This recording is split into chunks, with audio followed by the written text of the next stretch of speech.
Everyone, thank you for tuning into today's webinar. I'm David Adler, the chairman and founder of BizBash, and I'm thrilled to introduce Joe Schwinger of MeetingPlay and today's incredible panel of speakers.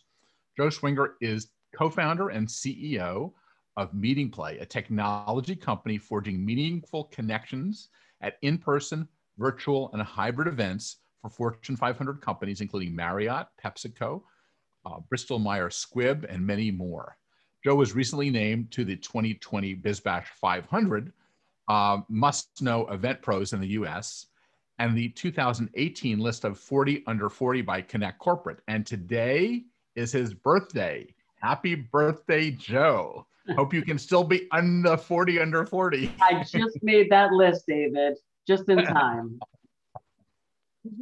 So, okay, so let me go down the rest of the cast of characters for today. Diane Romualdez is the senior event manager at Databricks. 2020 gave Diane the unique opportunity of reshaping her in-person conferences into its inaugural virtual conference for nearly, get this, 70,000 registrants, spanning 5 days and hosting over 120 countries. That is an amazing feat. We can't wait to hear about that. Heidi Henning is the Vice President of Meeting and Events at the National Association of REALTORS, where she has worked for 27 years in various areas of the organization. And Heidi most recently led NAR's pivot to the first ever virtual REALTORS conference and expo. Nicole Knoderer currently serves as Director of Conferences and Events for the Society of Hispanic Professional Engineers, a nonprofit that supports and advances Hispanics in STEM.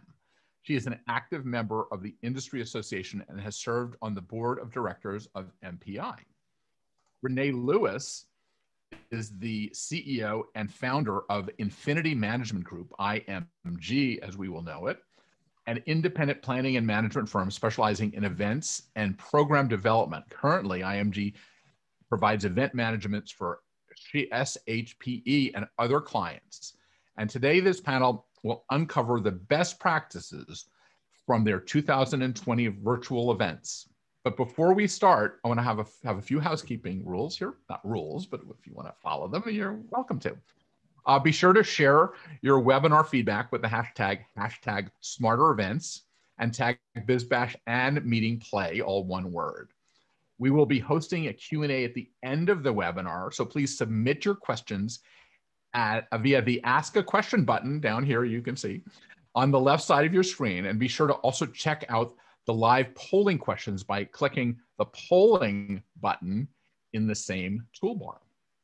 At the conclusion of the webinar, we will be sending out a copy of the recording so you can check back on everything that we discussed today. And you don't necessarily have to take notes, but I always take notes anyway. And at least, but not least, mark your calendars for the 2020 BizBash Event Style Awards virtual event and winners announcement powered by MeetingPlay on February 17th at 1 p.m. Eastern, 10 p.m. Pacific. You will be able to experience their platform firsthand and hear insights from notable finalists. And you can register at bizbashlive.com/ESA 2020. Event Style Awards. That stands for ESA 2020, because I always forget those initials after the person says them. So now I'm going to turn things over to Joe, the birthday boy. So welcome, Joe. David, if that trends on Twitter, I've got a problem today. So thank you for that. We certainly gave you a mouthful this afternoon. Yes. Well, first of all, thank you to all of our panelists. We really have brought together, I think, kind of a different slice of everything in the virtual environment that we had to encounter in 2020. Certainly was a roller coaster, and quite frankly, the people on the line here made it a pure joy for MeetingPlay as we were navigating those waters. So let's go ahead and get started. And to introduce Diane here, so let's just move right into kind of where we were, right? So you were early on in the pandemic. There was still a lot that was going on. I believe you were still planning your face-to-face with your trainings and everything else that was going on. And then boom, we had to pivot, right? So walk us through just a little bit of how did you make that pivot? what best practices can the attendees walk away with today based on what happened? Yeah, thank you, Joe. Thanks, BizBash, for having me. Really excited and honored to be part of this panel. I could probably talk about this topic for hours on end, but the short version of it is that you're absolutely right. We kicked off, we were planning an in-person event up really until the last minute, and then realized we probably need to make this pivot. Lots of, all the news around COVID, shelter in place kicking in. Obviously, we had to do it.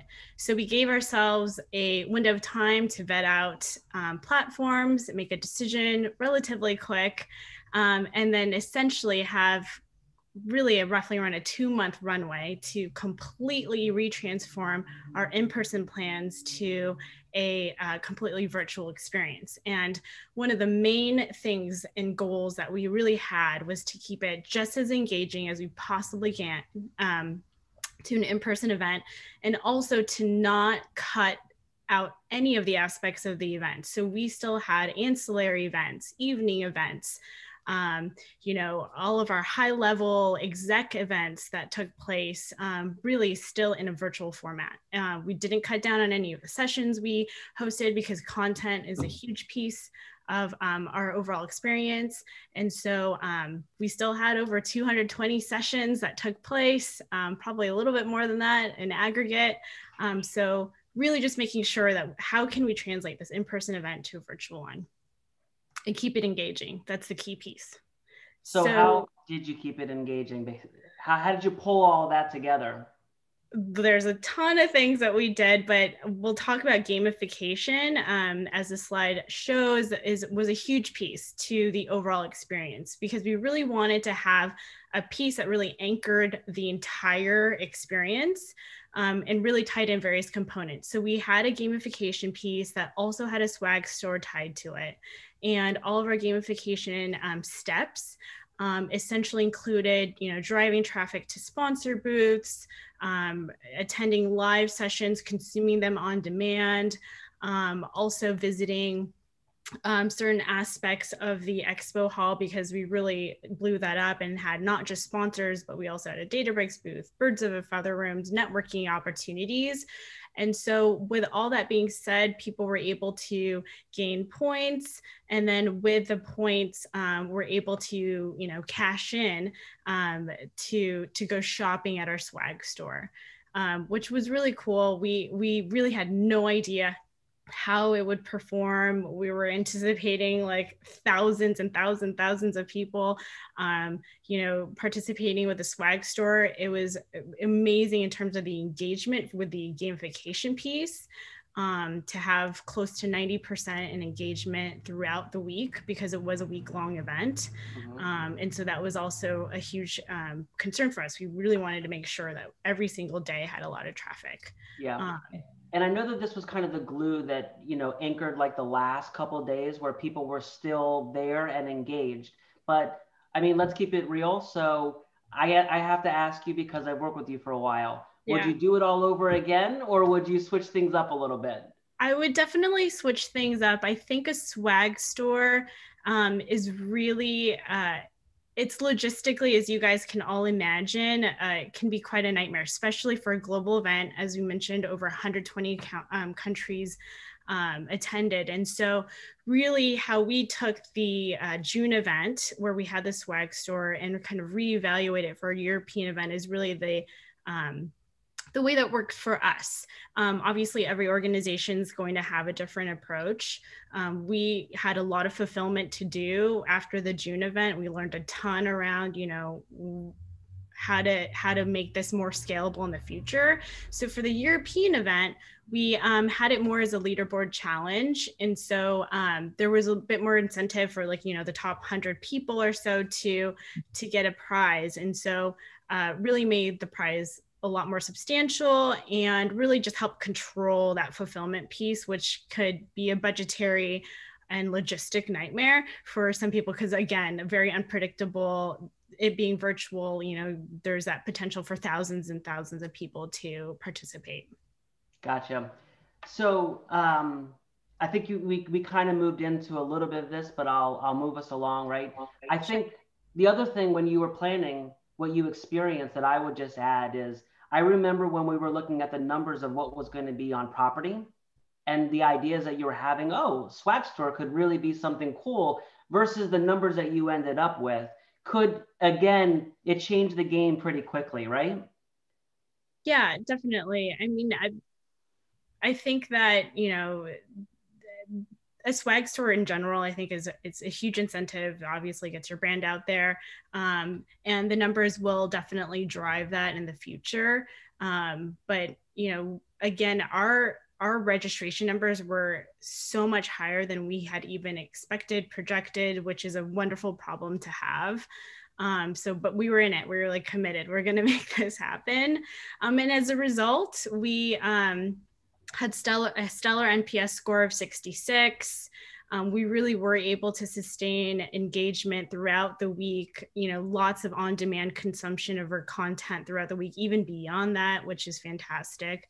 And again, 90% participation with gamification. So, I mean, generally speaking, you know, virtual events can feel very overwhelming, but I think that you have to just go about it, like really pushing yourselves, but then really understanding that it is like, it's such a scalable opportunity to really draw it, like get thousands and thousands of people in, because our in-person event, we were projecting around 7,500 people. So obviously 7,500 versus 70,000 was a handful, but we feel really good about the engagement we had. And we just really, again, I think a lot of it is because we really tried to make sure to stay true to the in-person experience as much as we can with a virtual experience.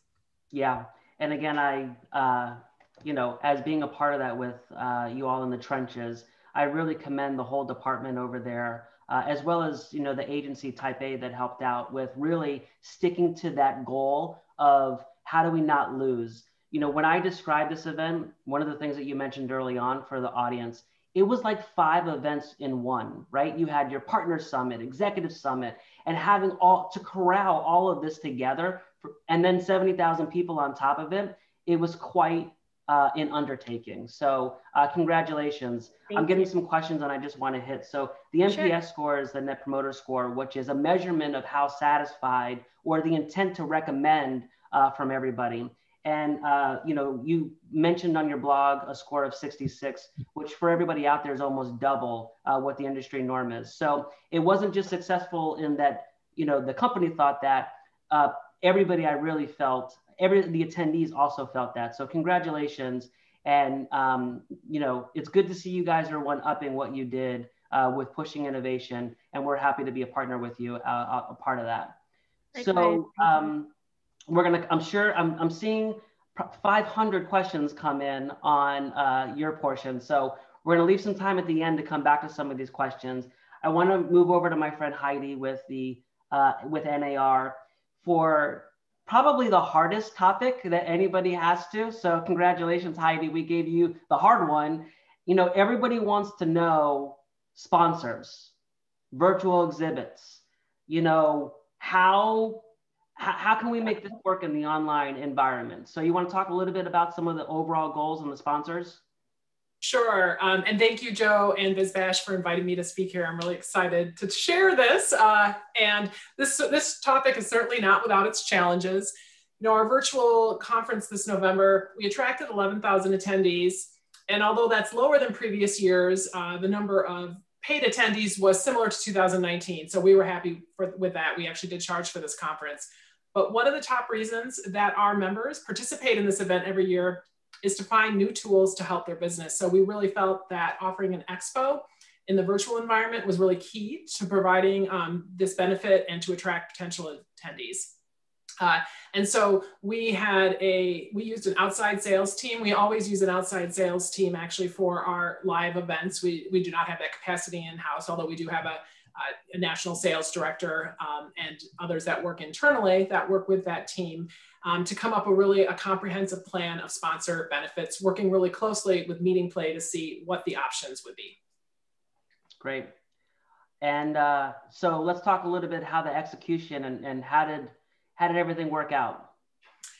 Well, so as you can see here, we had, besides our virtual expo, we gave other opportunities for our sponsors for placement. So our lobby is on the upper left there, and we had rotating sponsor banners. Another big item was throughout our sessions throughout the entire program. So we had interstitial ads, we had session banners, we also had videos, sponsor videos integrated into the start of the various general sessions that we added. So those are just some overall ways we were able to place sponsors within the platform. Yeah, and you know, Heidi, what I always tell people when I'm talking to them about this kind of puzzle of sponsorship and exhibitors is it seems where we're seeing a lot of success is that it's not a one size fits all, and the more options to be provided, the better lift that you're going to get overall. So as everybody knows now in the virtual environment, the tracking is tremendous, right? Like what we can know about where people go. And the more opportunities to put those sponsors and exhibitors in front of attendees for those clicks is going to continue to push up those statistics and make our sponsors a little bit more happy, which you guys did a tremendous job on that. Yeah, and I totally agree with that. And you know, I'm going to touch base on that in a couple of minutes because data is king in this world, in the virtual world. And here's an example of all of the different ways that our exhibitors could touch the attendees and engage with them. So here's an example of an exhibit booth, and you can see they had special offers, videos, commercials, company representatives were listed to contact, downloads, and really those exhibitors that provided more information, especially the special offers and videos, were more successful. You know, half of the attendees that visited the expo watched the video. So that was the highest of all of the activities in the expo, but not all sponsors took advantage of that. So that's really the key. Another thing to really think about is that we had 80 exhibitors and sponsors participated in this expo. And that is about 25% of our usual number when we are live on a big expo floor in person. But less is really more when it comes to virtual exhibitors. And that's really something to think about. You're not going to be able to please everyone, and you really need to offer valuable and exclusive opportunities at a premium.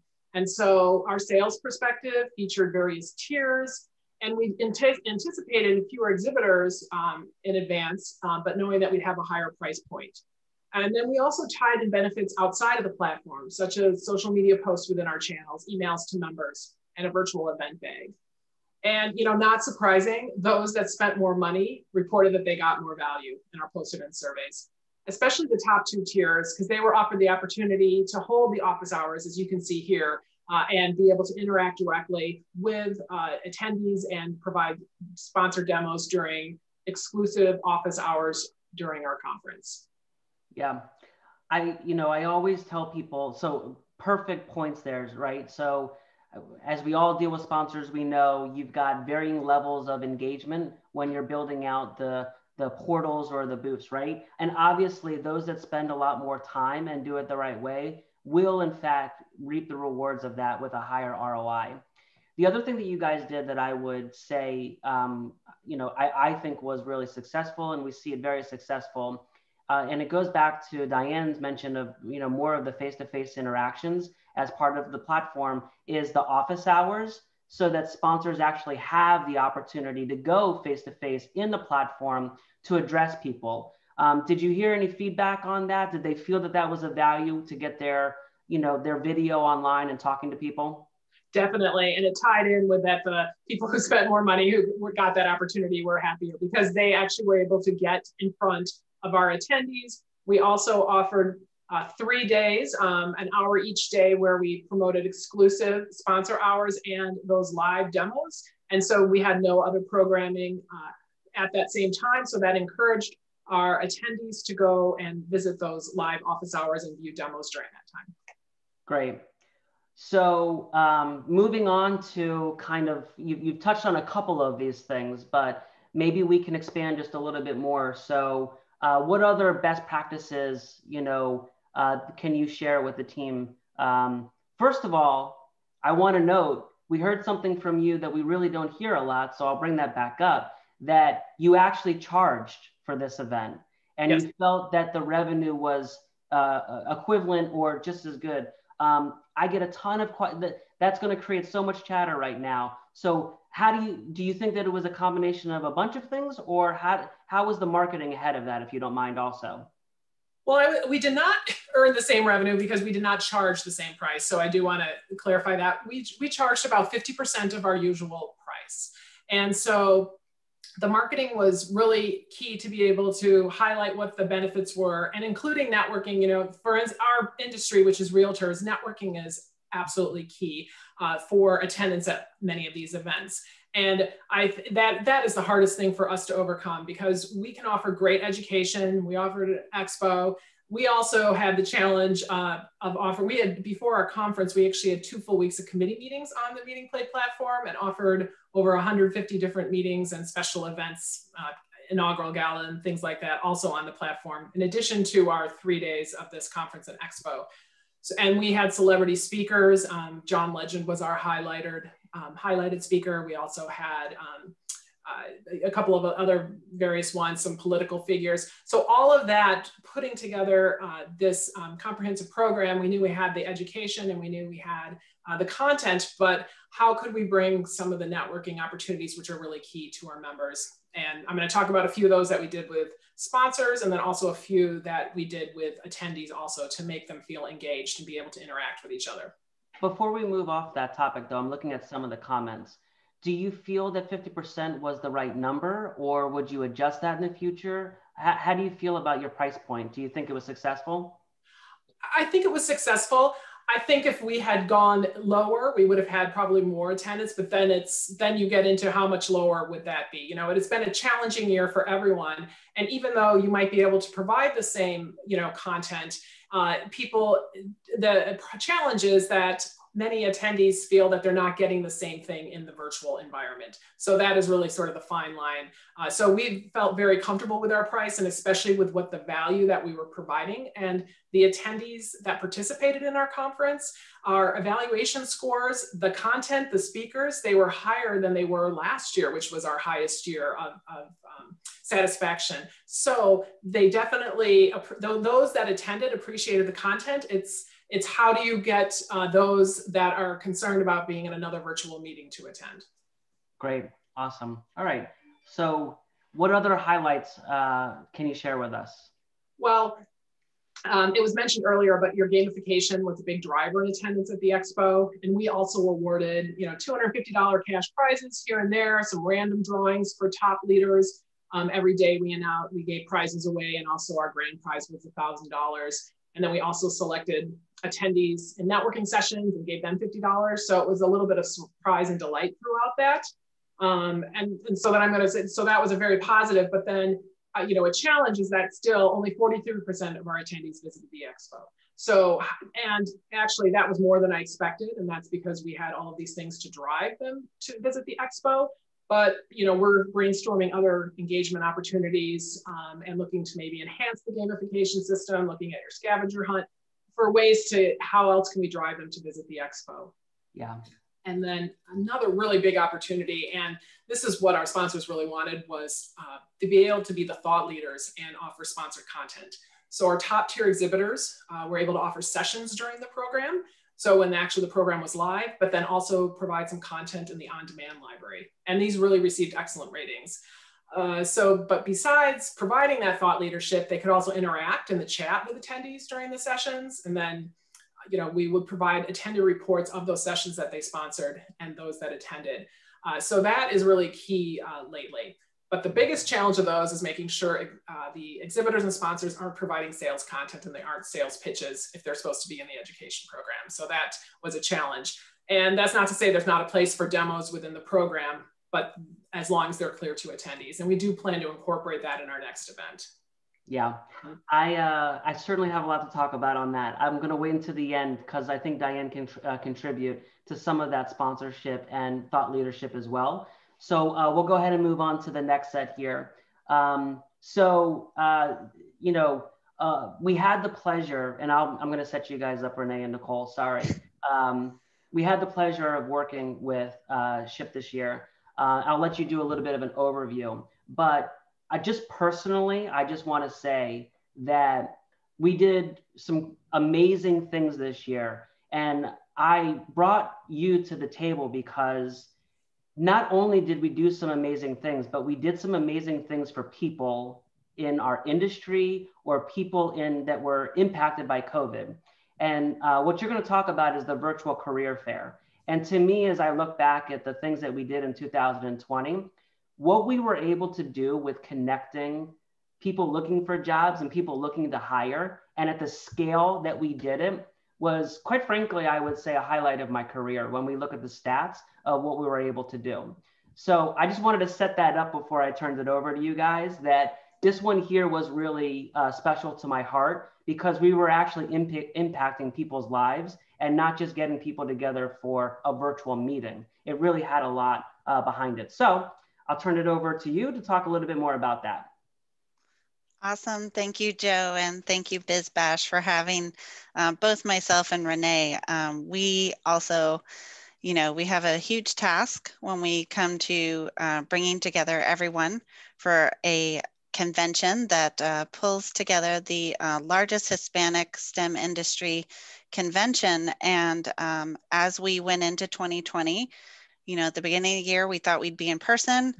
Quickly that, you know, changed for us. So we had to really change and figure out how we were going to make, first of all, a fully virtual career fair that included our booths, where normally in person, they're able to go stand in line at booths and, you know, talk to maybe someone to then try to get a full interview and things like that. We were trying to replicate as much as possible both sides. So from an attendee side, as well as the hiring company side in the booths, that experience, because in person, you can shake hands, you know, talk your way in there and get a job. But when you're just sharing things virtually and everything, that might not be as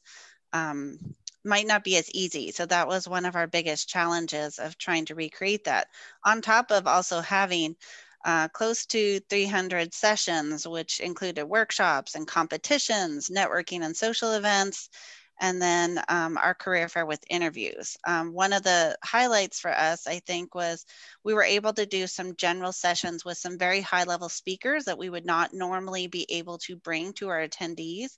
So that was something that was very nice. But as a career fair, we were able to equal the same amount of booths that we were normally able to have in person. We also had virtually. And I think we gave everyone an opportunity to get their resume out and in front of all these companies in our process, which we called pre-screening, which they would not normally have. They would not normally be able to walk the exhibit hall and drop their resume off at all these companies. So that is one key thing that we thought was really an exciting benefit for both of our attendees and then also our exhibitors, so that they have an opportunity to see all of these candidates. Yeah. They really had a good chance to talk with everyone. Yeah. And so actually, let's just dive right into that, right? So the face-to-face interaction, right? So when you were looking at how do you pull this off, how important was it that you were going to be able to provide that face-to-face interaction with the exhibitors versus the attendees? Or so was it an added benefit, or do you think it was a key driver for getting those? Because you said 300 exhibitors, which was basically the same as last year. You were able to get everybody on the platform. Was it that face-to-face interaction, or what was the key component that you believe really drove that engagement? Absolutely. I think face-to-face, because when you're having an interview, if you can't see people face-to-face, and we did do a virtual career fair earlier in the year, when we had to do something really fast, and it did not have that. And I will say it was not as interactive. People were trying to type away really fast, and you know, they're not getting their message across in just typing messages back and forth with recruiters and things like that. Renee, I don't know if you want to add to that as well. Yeah, I think one thing that was surprising that we learned, I mean, we took knowledge that we had gained through that initial first virtual career fair. And one thing that was surprising was that it wasn't just our attendees who wanted to meet face-to-face, it was the recruiters who wanted to meet face-to-face. And many of the attendees at the SHIP conference or the SHIP convention are undergraduate students. Many of them are first-time members of their family going to college. Sometimes English is not their first language. So if in-person component or that face-to-face component became crucial in making the decision to what we're going to do for convention. Yeah, and I would say, I mean, I think everybody would agree, right? When you are interviewing somebody, half of the interview is the body language, the facial expressions, and seeing, you know, when you ask that hard question, are they smiling or are they not smiling when they answer? So, you know, I remember working with your team early on to say, you know, there definitely is something missing when you're doing an interview or you're asking questions and not seeing the body language. So let's talk a little bit about the stats, because I mean, they're quite staggering. I'll never forget, you know, the call that we had leading up, like, whoa, we did too good of a job. What's going on here? So walk us through the numbers and how things shaped out. Sure. Yeah, that is the nice thing about virtual. I will say is there's so much information at your fingertips that you don't normally have when you're in person necessarily. So it was very clear to us early on that we were going to have these incredible numbers. So our final numbers, normally in person, we have 10,000 attendees just about. In our virtual event, we actually had almost 9,000 overall attendees as well. So that was really nice for us to see, because we were concerned about that. But our pre-screening, which is everyone's initial sending their resume in, answering some questions so that they can be considered to talk to a recruiter, we had 95,625 requests. And at that point, I think Joe and his team probably were like, oh my gosh, what happened?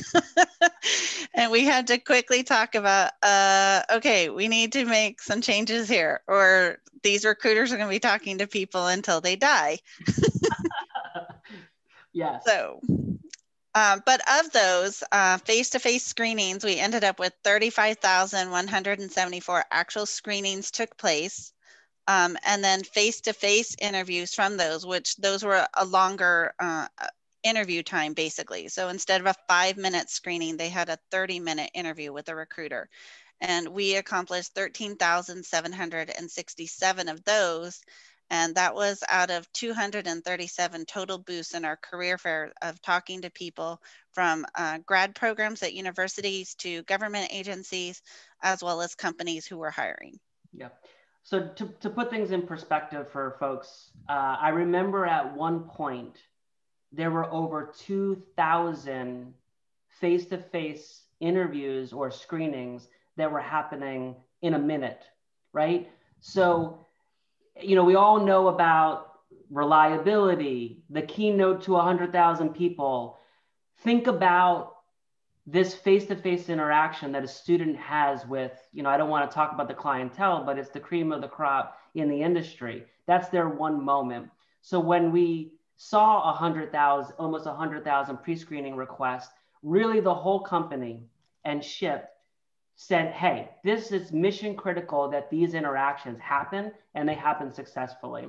And this is another, you know, I would say that I really respect SHIP as an organization, because anytime that there was a conversation about the event, it started with the students and the attendees and what was best for them. And then we would think about the exhibitors. Obviously, they're important, but you guys always had a student first philosophy, and I really respect that. But, you know, again, when you look at these things combined, almost 50,000 interactions with people face to face, and it was a little less than 2 days. It was really a day and a half. If you look at it, it was just quite amazing. And it was really, like I said, quite a highlight for 2020 that MeetingPlay was a part of connecting people looking for jobs in this environment and people looking to hire. Any feedback from your sponsors that you wish to share, or did we kind of summarize it there? So our sponsors really were impressed. Not to say that we didn't have challenges. There's a huge learning curve. So, you know, Joe and his team were really great at having, green room type environments so they could pull people in and talk them through things. The biggest challenges are people behind firewalls. We try to give them as much information, give them as much chances to test their systems, things like that. But at the end of the day, people don't always read instructions. So, but Joe and his team, really had the whole MeetingPlay team behind us to make sure that everyone got everything, worked out, and tried to make sure that it was the best experience that it possibly could be for everyone involved. Yeah, it was certainly an interesting 5 days and 2 days of a career fair. And, to me, the feedback was amazing. So congratulations to you both. You guys did a wonderful job. And as we all know, for everybody on the line, from Databricks to NAR to you, the problem with having a successful event is the next one. So, because we're all actively involved in these conversations, it becomes, from SHIP perspective, how do you replicate that now in a hybrid environment? Databricks, you guys are the most forward tech thinking company out there. How do we one up it? And NAR the same with how you guys were able to facilitate board meetings to the sponsorship. So, really, we'll move over to the live Q&A. I know this wasn't scripted, but let me just start, right? So I'll start with you, Diane. Do you feel the pressure to one up it, or do you like the momentum of how things have been so reliable? Where's your thoughts for 2021? I think it's a little bit of both. Definitely, we're always pushing ourselves to one up it. So as you know, Joe, we're already working through some really innovative ways to keep engagement high, especially with almost a year of virtual events, essentially. We know that there's a bit of fatigue, right, for anything that's virtual at this point. So how do we combat that? So we're really digging into that, trying to think of creative ways to make sure that there's really high engagement and that we're pushing the technology as well with our virtual events. Yeah. Heidi or Ship, anything for you guys to add? I was going to say that I think a lot of it, kind of that pressure to kind of outdo what you did last year. I think you always face that in events. You're always looking for, what are the things that you can adjust or correct or make even greater. And I think that from the virtual component, considering going to hybrid, I think that those are kind of the challenges that are facing all of us at this point. But I think a lot of it will come down to focusing more on the execution, not so much of the mechanics of making it work in a virtual environment, but just how do you deliver it so that it's super engaging. And I think last year we were literally just scrambling to make it happen and not as focused on the I would say the engagement in sessions or between, what happens on an exhibit floor. It was just more of the mechanics of, okay, we know we need to have these elements. Let's just make it happen. And this year, I think it will be more focused on, the components and how do you break it down so that you really have a much more robust and engaging kind of program. Yeah, good thoughts. Heidi, any closing before we move on to the live Q&A?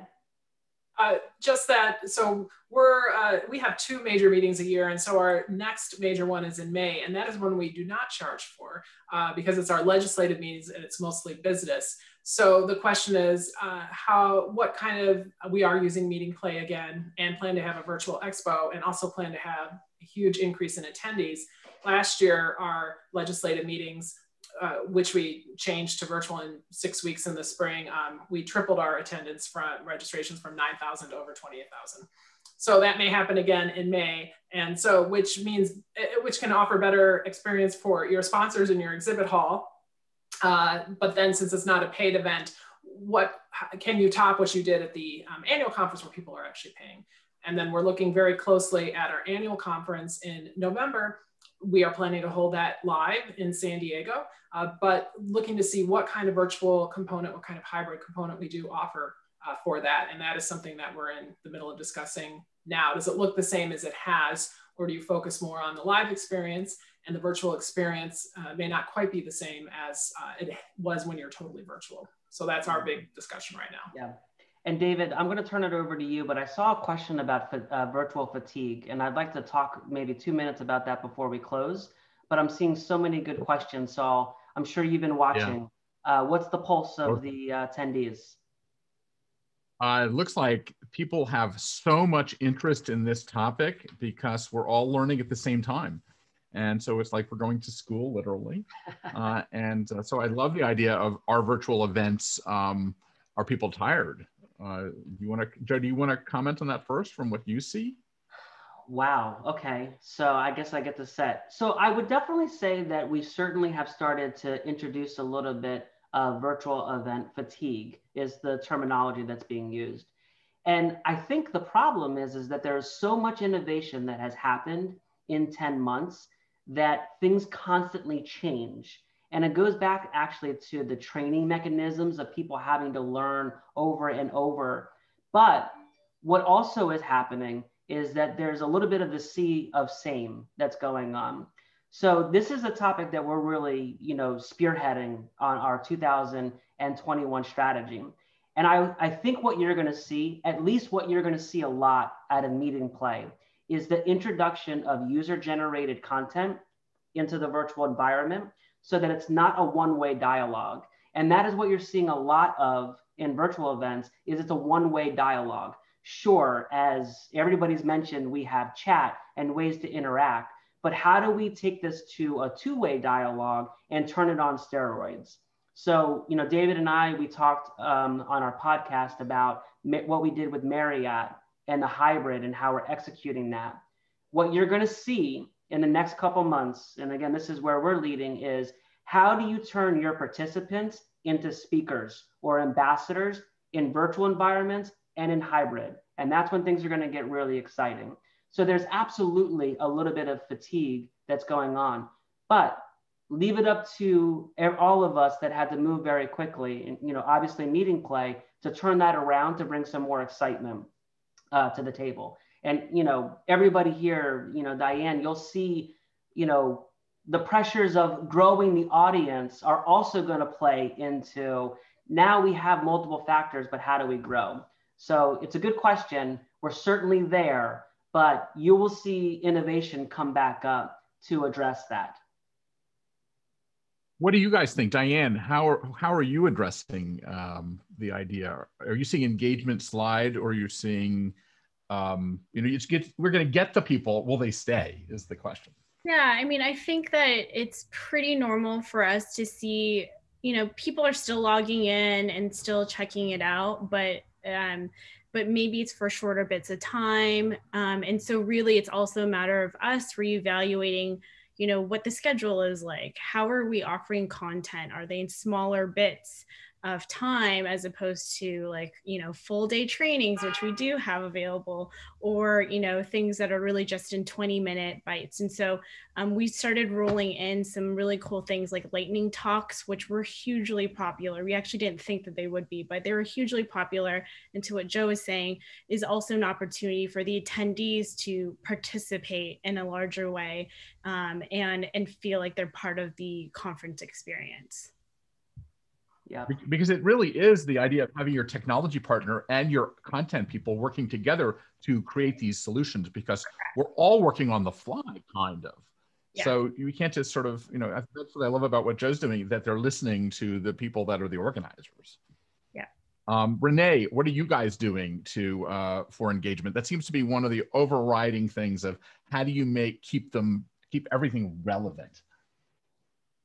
I think in SHIP's case, we're looking at, we do a number of conferences. The convention is obviously the largest, and I'll let Nicole speak to that. But for some of the other conferences, we're looking at, should we split them up into multiple conferences? Or, one part of it is focused on a certain part of the content, and the other could be an in-person or hybrid that's focused on other types of content. So being, I guess, more specific about that content and also, at shorter timeframes.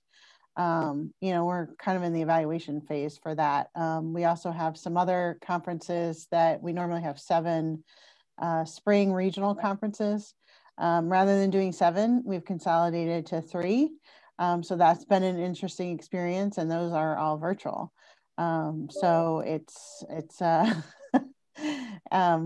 it is definitely a challenge.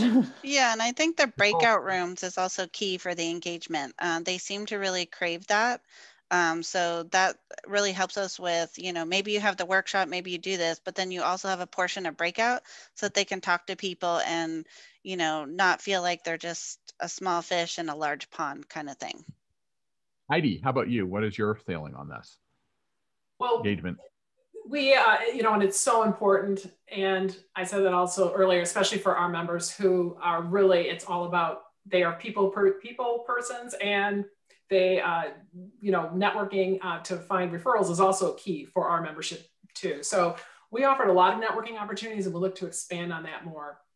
Just like what Nicole just said, we had, during our conference portion, we had maybe 100 different activities, and full 30% of those were networking roundtables. We had Ask the Experts. We had after session chats. We had to talk about more topics that were covered in the main conference program in more detail. We had roundtables on various topics. We had global networking for a couple of the mornings, and we broke that into regions around the world because we did have international attendees as well as many US members that participate in global business.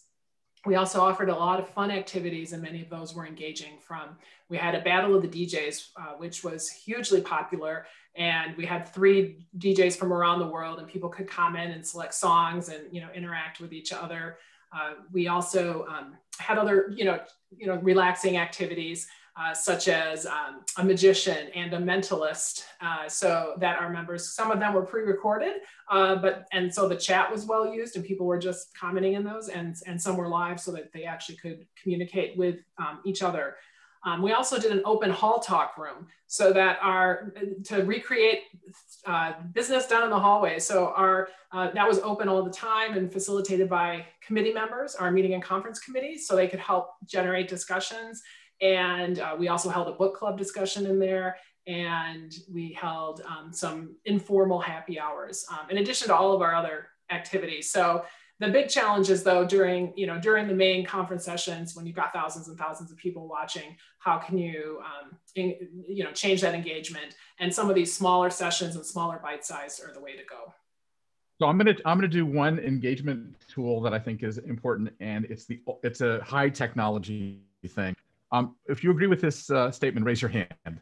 How important is the actual facilitator training, so that the person that's running these sessions, we have all this hard technology, but it's the person that says, hey, okay, Heidi, what do you think? And Renee, what do you think? How many people? That's important. I got everybody. Okay, see, but I think it's the idea that are we training people? Are you actually thinking of that as a actual skill set that you're using to train, or are you just letting it happen? Or should you be using it, creating a training session for that? No, you definitely need to be training. And that was one of our challenges with our presenters. We gave them a 2-week window to try to do all these things, engage and test their systems and everything. And they'd turn it on like 5 seconds before they're going on. And then it was like panic, panic, panic. So, Renee and I were frantically over there trying to coach people through all this stuff. But I think, that's the biggest thing is, having office hours, having interactive chances for your presenters, coaching them along to make sure that they understand that it's not like you're just turning it on and something's happening right away or whatever. So the education part is key. A new frontier for that. And I always think that event organizers have to be collaboration artists, and that we have to move into that area. So I think that in order to make this go. Now, there's another great question on this about, you've seen this now for a few months. We're all experts on this.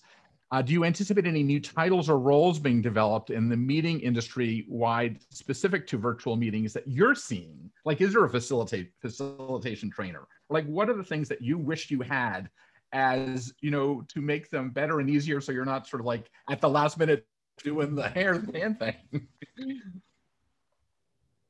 Any thoughts on that? Who's got the like, what's the new role, the new position that you'd hire for?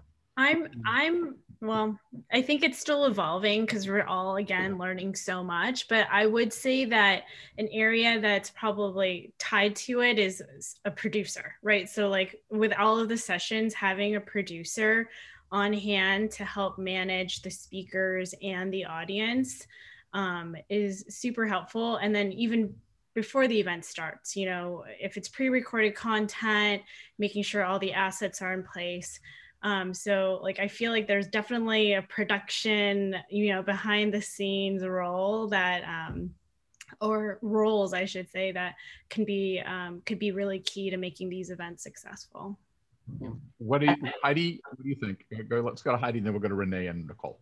Well, and that's so key. And I would add that, you know, because, and this is where the challenge comes in with a hybrid event, because we switched to virtual, our on-site event logistics team, who rocked and like pivoted and changed what they were doing so quickly to make sure we had a successful event, and it could not have been done without them. And when people all across the organization actually helped and pitched in to make this successful, especially with our governance structure. And we have all of these, you know, governance meetings that are also happening.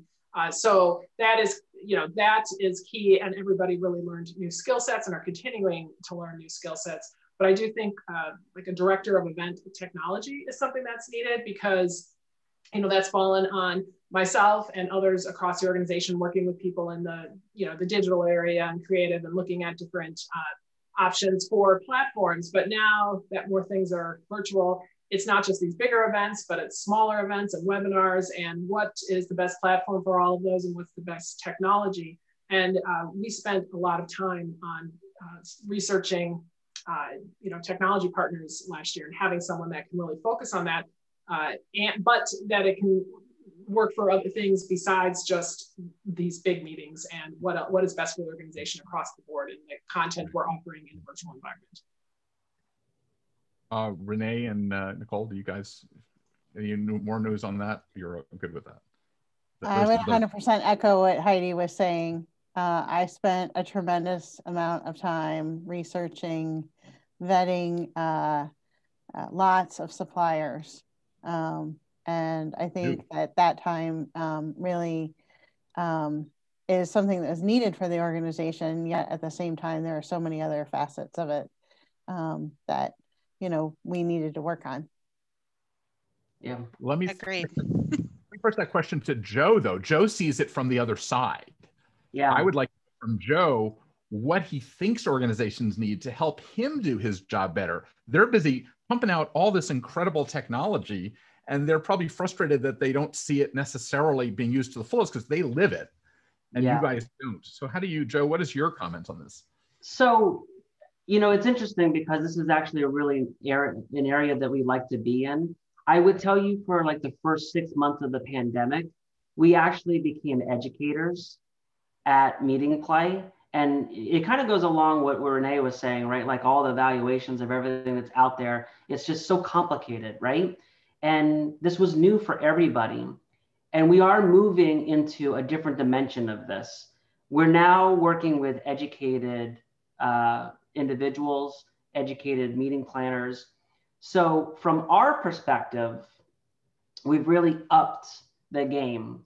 I would probably go in two different, it depends on the company that we're working with, but I'll go a little bit with kind of what Diane was saying in terms of a producer to think differently about the medium, right? So a lot of these good virtual events, they're like TV shows that captivate you and get you to watch, right? So having somebody to kind of think about that medium differently, like a producer.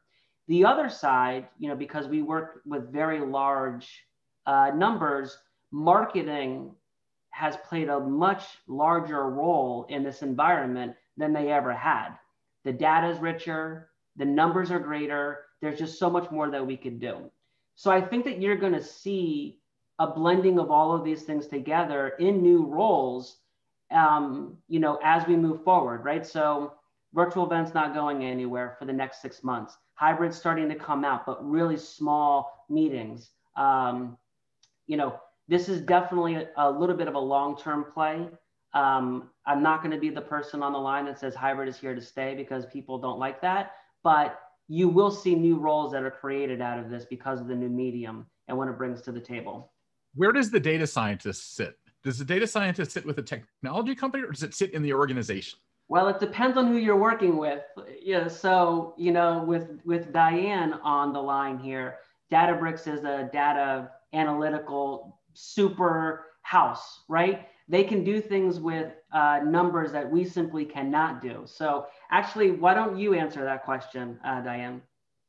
The question is, where does the data scientist sit? Well, who is the guy that looks at the data and says, oh, this works, this doesn't? Is it the responsibility of yeah, I mean, for our experience, Databricks, our team digs into the data, and I will tell you, it's a lot of data that you can dig into post-event, and there's so much that we've learned about it, around it. But then I also know that our partners at MeetingPlay also have looked at the data, and that, you know, kind of collaboratively been able to kind of think through, like, you know, what's our next step for the next event, to really make sure that the experiences feel fresh, and then, you know, we're efficiently putting our energy into the right things.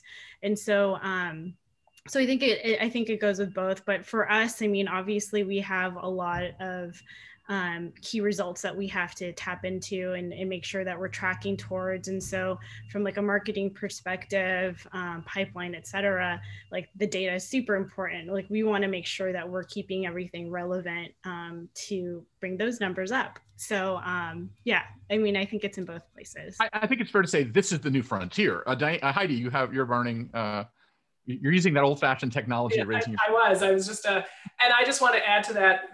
For us, we have a data scientist team at NAR, which has been so helpful, not just with the data we're getting from MeetingPlay, but I have to tell you, Joe, they were so excited. I gave them a dump of all of the different data, which we don't have in a live environment. And that's one thing that's really positive about the virtual environment. They are thrilled to have their hands on all that data and what that can do for us. But also in advance with marketing, our data science team has been able to say, of our 1.4 million members, these members are interested in social good. So stress, like our philanthropic 5K that we did to raise money, our sessions on our Good Neighbor Awards.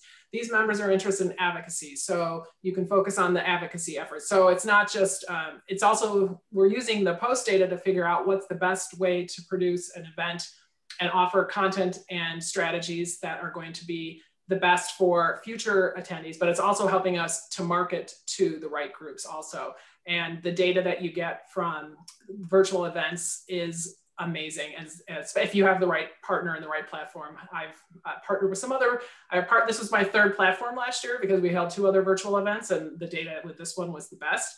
I'm not just saying that, but it is, if you're able to get that data, it is so key. But it seems like to me though, that the responsibility for massaging the data and delivering it to you in a very tied up bow is going to be part of the platform, is going to eventually be that player. I mean, look at the biggest technology companies in the world are outsourcing their technology for events, you know, because that's not what they do. So you want to get the best people to do it. I want to go to, I have one more good question on accessibility and inclusion. Such as accommodations for visually and hearing impaired. Are people taking that seriously on these platforms? And if so, are we doing it right yet? So I'll actually start with that one. We have definitely taken that into consideration for ours. We were looking into, do we have to do closed captioning on the screen for those who might need that as well, because we have not only people with challenges in that way, but we have maybe people who English is not their first language as well. So trying to make sure to take that into consideration. We always ask so that we can also make sure that if someone does need accommodations, what are those accommodations, so we can make sure that they have the appropriate part so that they're also included. But we have a whole track actually on inclusion, diversity and inclusion in our conference. So we have to take that very seriously for ours. Anyone else? I mean, this is going to be standard for everyone soon. Yeah, I would just say, by the way, which is a good sign, David, is that we have not worked with a customer that hasn't asked, that hasn't implemented. So I do think that we're moving in the right direction. You know, certainly there are things that we need to adhere to, ADA, like we were talking, Nicole was talking about captions, but I think the good news is that conference providers are asking the right questions about those topics for their attendees. Is sign language going to be standard? Are we doing that now, or is it still sort of, we're still not quite there yet? I mean, some people are, I know, I've seen it in political ones. That's $1 million question, David. Yep, exactly. I know the time's running short, but there's a next section. I want to make it kind of a lightning round, okay? So whatever comes to mind. First of all, and these are kind of the things that it's on people's minds. Okay, when are we back? Q3, Q4, or not till 22? Diane, Heidi, we're gonna go Brady Bunch. Well, we are planning live events right now in August, September, and November. Okay, Renee and Nicole. So we have IMG has a in-person event at the end of June in Florida. I will stipulate that. But then from SHIP standpoint, I think it's later on in the year. I'll let Diane Nicole answer. Or Nicole, do you want to add anything? Yeah, we're planning our convention mid-November in person, which right now is our first in-person event. Diane. I just say Q4 is what we're thinking. Yeah. How many people have Plan B already configured? Heidi, like what happens if the new virus? I mean, are you all set to make a change on the fly, or will you be shocked? Definitely will not be shocked. Do not have a specific plan in mind, but have ideas there. For instance, one of our conferences may not work in a virtual environment. Last year for some of our meetings, the smaller meetings, we did not offer them in a virtual environment because it just wasn't applicable. But this year, if we have canceled them in the past, we probably will. So I feel like we are prepared right now to change at the last minute. The big challenge, the events in August and September are smaller, but the November one, that is our huge annual conference. And so we are looking at all options, but the plan is that will be live with a virtual component in November. Same with everybody else, pretty much the same question answer that you're going to be. Plan B is set, I would assume. Yeah. You guys. If it's not set, it's in the works, and I feel better prepared because now that we've done it virtual, now I know how to have the plan B better instead of swinging super fast. Right. What about, okay, time frame of event? When are people paying attention? Like what's the perfect timing for a virtual event today? Like, is it a full day? Is it an hour? Is it 4 o'clock? Is it lunchtime? What are you thinking? What's the instinct? Because we got to help people with their instincts on this. Is really the whole idea. I'll start. It's a little tough for me to answer this because our events are really considered global. So right. Well, that's another question right there. Yeah, we're trying to hit all the time zones, but optimizing for certain ones. So we have one big event that focuses on North America timing, and then one that focuses in Europe. So the European audience. So, but what we did learn is that it really needs to be kind of in that, late morning, early evening timeframe. If anything, it can't be very long. And really, again, like those bite-sized bits of content are really going to be key to keep people engaged.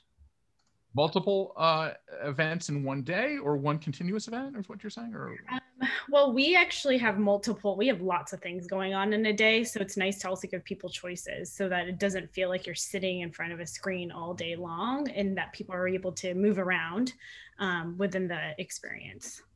User experience. Renee, what's your sort of, like, if you're just going to do a maximum event that's not necessarily your big one, like what time of day is that? Are people paying attention? And then I'm going to ask Joe from the data perspective what he thinks about it.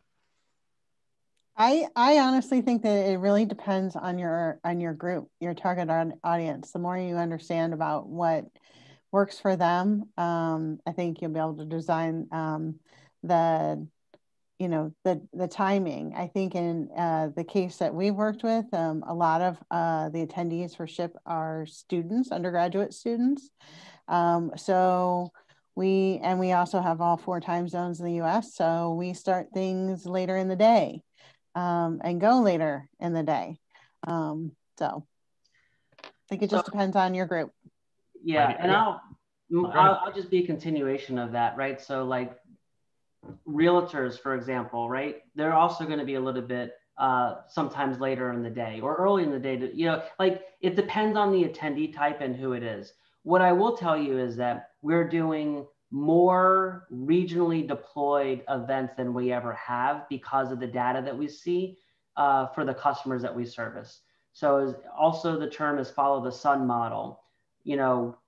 Love it or hate it, there's a lot of that's going on right now to deliver that content in the region and the time zone of the individuals globally. So thinking about your audience in a global nature and delivering. There's really no right or wrong question if you ask me on when you hit them. You need to look at your attendee type and when their patterns are, just like what Renee said. When you said follow the sun, what do you mean by that? Oh, like, we have multiple events going on right now where it's being deployed in Asia, in EU, and then in Americas. And it's being delivered as if it were only in that region, right? So the content is being custom catered for those regions as well. Are you saying a global event, you don't want to do a global event all at the same time? No, you do, but you never want to ask your Asia participants to wake up or EU to wake up at 3 o'clock in the morning to watch a keynote. So delivering that content in those time zones. We can go on all day. Yeah. I hope people love this because this is so interesting. We are running over a little bit. We don't want to, people to have to go pick up kids. I guess you can't pick up kids anymore. If you go to the other room to help your kids in the school.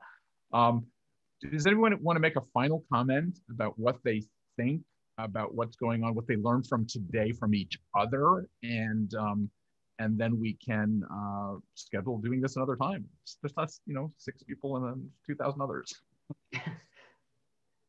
You want to start? Joe will go last. Why don't we start with, we'll go around the Brady Bunch box here again with Heidi.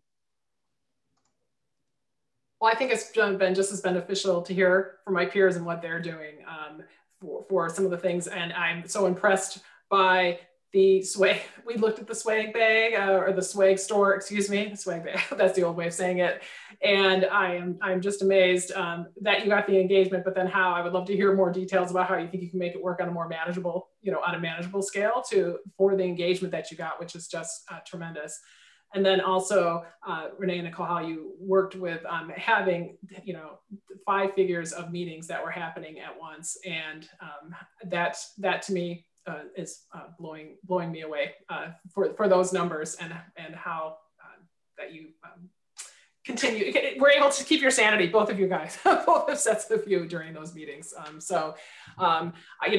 just think that the virtual, we continue to look this year after just looking at new opportunities to engage attendees, and that's really the big thing. Looking at the data, looking to see what worked, expanding on things that did, dropping things that didn't, and how we can make our sponsors happier. It's just, we just continue to learn and evolve from each of their virtual events that we give. That's going to be our drinking game word is learn. Renee. I think the thing is that, we've become I would say experts to this in such a short period of time. And yet there is still so much to learn because you can learn from other people's experiences. So while we're the ones on the panel, I think hearing how other groups approach their events, whether it be virtual or hybrid or going back in person, I think it's just, we're the perpetual students. So To me, that's what kind of has stuck out today, is that I still have much more to learn.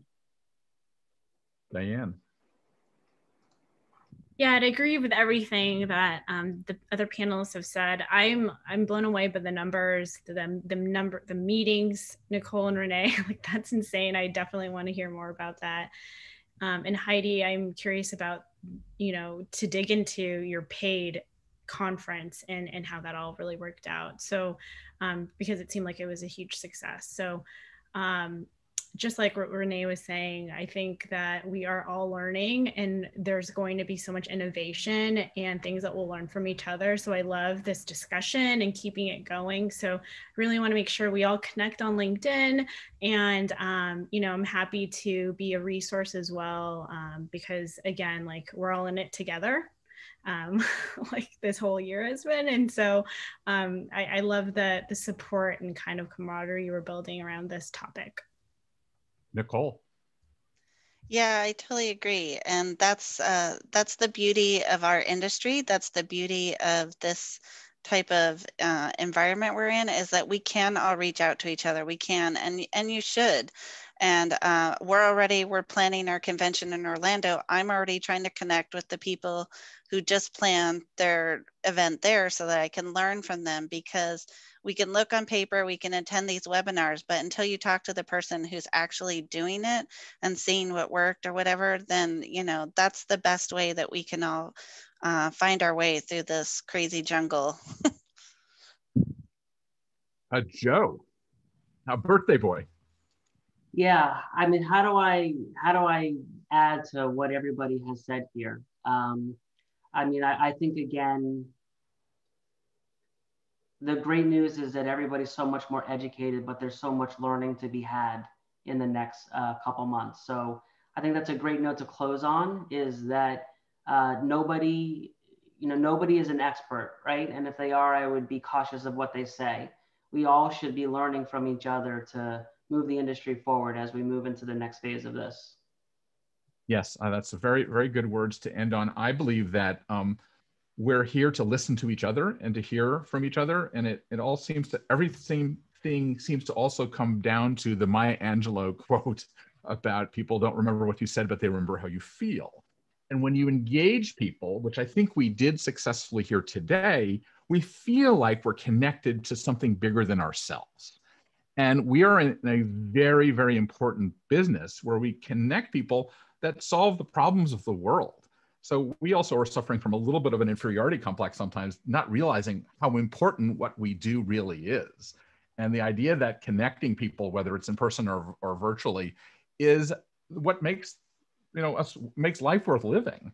And so that's what I loved about this discussion and everyone listening to it today. And the whole purpose of BizBash is to allow people to peek over the fence to see what other people are doing. And that's how we learn.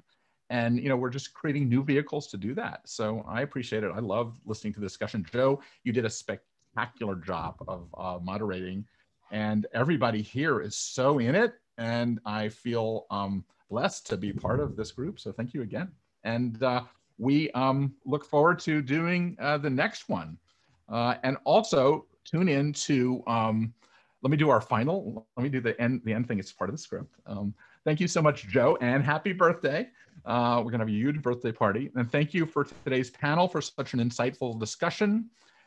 And as a reminder, the recording will be available to view on demand, and we will email it to you shortly.